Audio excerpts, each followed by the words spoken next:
무거운 물체하고 가벼운 물체를 연결해 떨어뜨리면 그럼 어떻게 될까요? 아리스토의 말대로라면은요, 어떻게 되죠? 질량이 늘어났잖아요.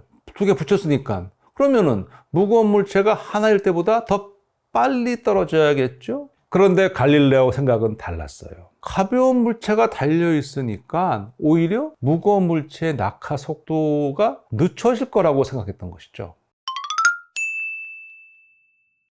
안녕하세요, 김흥빈입니다. 저희 응생물학은 다양한 시청자들이 계신 것 같아요. 지금 막 생명과학 공부를 하고 있는 청소년 학생부터 장년층까지 다양한 분들이 계시고, 그러다 보니 응생물학 시청하는 필요와 요구사항도 좀 다른 것 같아요. 제가 그래서 시청자 개개인의 응생물학 시청하는 이유는 다르더라도 모두가 사용할 수 있는 탄탄한 얼개를 만들면 그 얼개에다가 자기 맞춤형으로 응생물학에서 배운 내용들을 집어넣으면 자기만의 지식체계가 되지 않을까 하는 생각이 들어서요.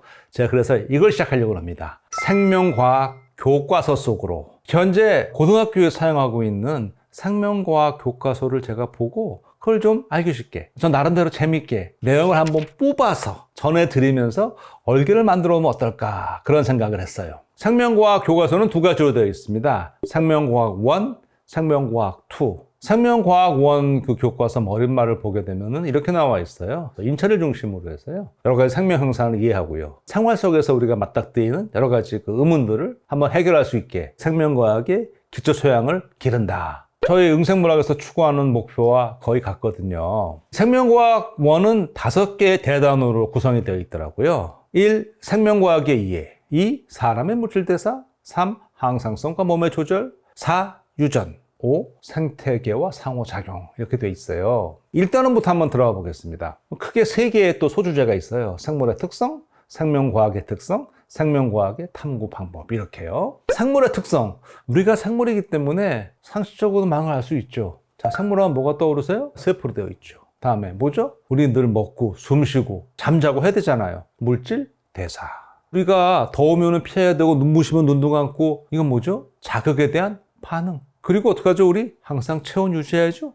항상성. 그리고 우리 부모님 계시고요, 또 우리 부모가 되고 아이가 태어나고 생식과 유전. 그리고 아이가 태어나려면 엄마 뱃속에서 발생하고 자라나오죠. 큰 틀에서 보면 모든 생물은 환경에 적응하면서 진화를 하죠. 생물 특성이 이런 거예요. 그러면 생명과학의 특성, 생명과학은 어떤 걸 연구하는 거냐? 생명 현상의 본질을 탐구하겠죠. 그런데 생명 현상이라는 게 너무 복잡하죠. 생명체를 구성하는 수많은 요소 간에 복잡하게 얽힌 상호작용이잖아요. 그러니까 이거 파악하기가 쉽지 않단 말이에요. 제가 그래서 앞선 영상에서 생명 시스템과 그 시스템 생물학을 얘기하면서 나무가 아닌 숲을 보는 현대 생물학을 소개했었잖아요. 그러니까 이 생명체의 모든 수준에서 생명 현상을 이해하고 이를 종합해야 되는 거예요. 그렇게 해서 탐구해 가는 그런 학문인데요. 일단 생명과학은 생명체를 연구하니까 물질을 연구하는 화학, 물리학과 같은 물질과학과는 차이가 있지만은요, 다양한 분야의 학문과 상호작용하면서 발전하는 거거든요. 또 그렇게 해서 크게 발전을 했고요. 특히 물리학과 화학에서 이루어낸 논문의 성과가 복잡한 생명 현상을 이해하는데 큰 도움을 주었죠. 따지고 보면 우리는 세포 안에서 일어나는 모든 반응, 화학 반응이잖아요.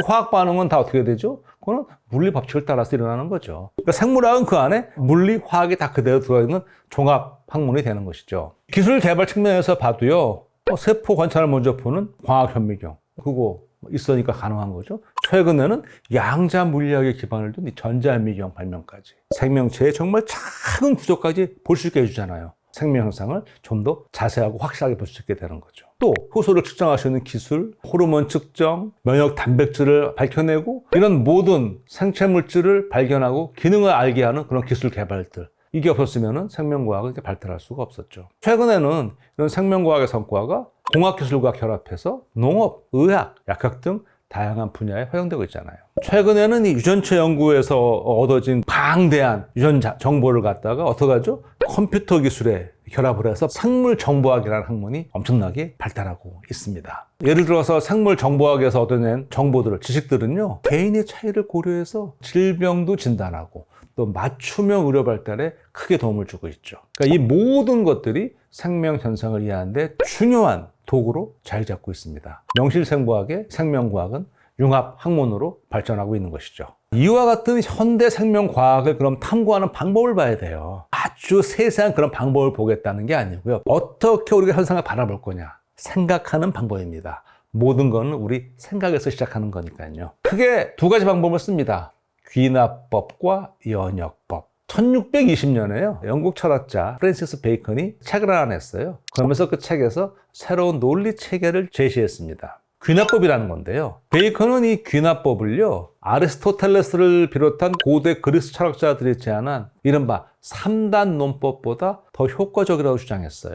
3단 논법은 연역적인 논리 체계죠. 모든 사람은 죽는다. 베이컨은 사람이다. 이 두 개를 합치면 베이컨 역시 죽는다. 이런 결론이 나올 수 있잖아요. 이런 연역법은 각각 진술이 옳으면 아무 문제가 없어요. 그런데 만약에 하나라도 오류가 발생하면 연쇄적으로 논리가 무너지고 맙니다. 그래서 베이컨이 귀납법을 제안했던 것이죠. 연역법과 다르게 귀납법은 진술 자체가 유효한 게 아니라 실험 또는 관찰을 통해서 수집한 증거가 있어야만 해요. 그래야 인정을 받는 거예요. 이러한 베이컨의 업적은 과학혁명을 일으키는 데 큰 역할을 했습니다. 혹시 제가 또 이렇게 말했다고 해서 연역적 탐구 방법은 과학 발전에 이바지한 바가 없다 이렇게 오해하시면 안 돼요. 절대 그렇지 않거든요. 제가 연역법이 얼마나 중요한지 한번 말씀을 드려볼게요. 많은 분들이 아실 텐데요. 갈릴레오가 한 실험 있잖아요. 기울어진 데 피사의 사탑에 가서 떨어뜨린 실험 있잖아요. 그거 왜 했냐면 아리스토텔레스가 이런 말 했거든요. 무거운 물체가 가벼운 물체보다 더 빨리 떨어진다. 이런 말을 했거든요. 근데 갈릴레오는 이거 아닌 것 같아요. 이걸 주장을 반박하고 싶었어요. 그래서 갈릴레오가 피사의 사탑 이야기를 지어낸 거라고 추정을 해요. 지어냈다고요? 그럼 실험 안 했다고요? 실제 그 피사의 사탑에서 실험한 게 아니고요. 사실은 경사판과 공을 이용해서 실험을 했고요. 이를 통해서 아리스토텔레스의 이론이 틀렸음을 증명한 걸로 알려져 있어요. 갈릴레오는 무려 한 2000년 동안 버티고 있던 거인들의 권위에 도전한 것이죠. 사실 머릿속 사고 실험을 한 거예요. 무거운 물체하고 가벼운 물체를 연결해 떨어뜨리면 그럼 어떻게 될까요? 아리스토의 말대로라면요 어떻게 되죠? 질량이 늘어났잖아요. 두 개 붙였으니까. 그러면은 무거운 물체가 하나일 때보다 더 빨리 떨어져야겠죠? 그런데 갈릴레오 생각은 달랐어요.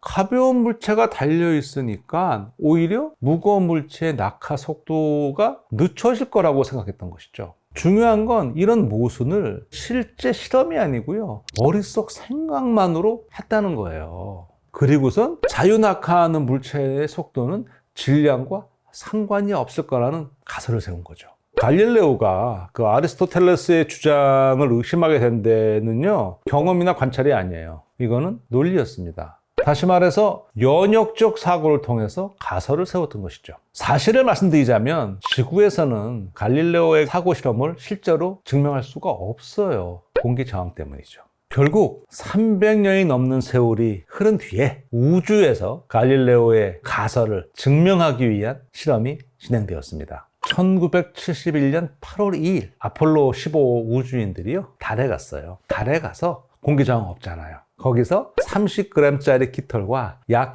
1.3kg짜리 알루미늄 망치를 동시에 떨어뜨렸습니다. 대략 40배 이상 질량 차이가 나는 두 물체가 달 표면에 동시에 떨어지는 모습을 볼 수 있습니다. 갈릴레오 당시에는 무모해 보였을 엉뚱한 사고 실험이었잖아요. 결국 우주 실험으로 확장되어 사실로 입증되었죠. 이렇게 과학은 발전해 가는 겁니다. 결론적으로요, 생명과학뿐 아니고 모든 과학의 이런 정립 과정에는요, 귀납과 연역 방법 모두 필요한 거죠. 자연 현상을 일단 잘 관찰하고요. 그리고 특수한 개별 현상에서 귀납적인 추론을 통할 수 있죠. 그래서 모든 생명체는 세포로 되어 있다와 같은 이런 일반 명제를 이끌어낼 수 있는 겁니다. 이렇게 면밀한 관찰과 이를 근거로 한 귀납적 결론은 생명을 이해하는데 또는 자연을 이해하는데 중요한 기초가 되죠. 관찰한 결과를 보고 또는 실험한 결과를 보고 이거 이상한데? 뭔가 부족한데? 의문이 생기면 어떡하죠? 이때 과학자는 이를 해결하기 위해서 가설을 세웁니다.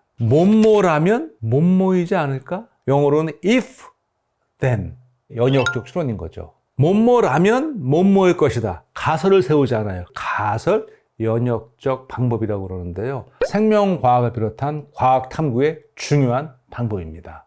과학자는요, 생명 현상에 관한 의문을 해결하기 위해서 다양한 탐구 방법을 활용해요. 때로는 뭐 하나만 쓰기도 하지만 탐구 목적에 따라서 순서가 바뀔 수도 있고 여러 가지 방법을 혼합해서 사용을 합니다. 그런데요, 어떤 방법을 쓰더라도 생명과학을 탐구하는데 무엇보다 중요한 건 무엇이냐? 생명 현상에 관한 세밀한 관찰과 호기심, 굉장히 중요합니다. 그리고 그걸 해결하려는 노력과 끈기도 중요해요. 이런 관찰과 호기심, 노력에 더해서요, 중요한 거 뭐죠? 바로 요즘 정보는 굉장히 많거든요. 많은 정보들이 있습니다. 근데 그 정보를 모아서 지식을 만들고 나아가서 지혜를 만드는 게 필요해요. 바로 톡톡 튀는 생각, 톡톡 튀는 아이디어가 중요합니다. 응생물학과 함께 생각의 힘을 한번 키워봤으면 좋겠습니다. 오늘의 응생물학이었습니다. 고맙습니다.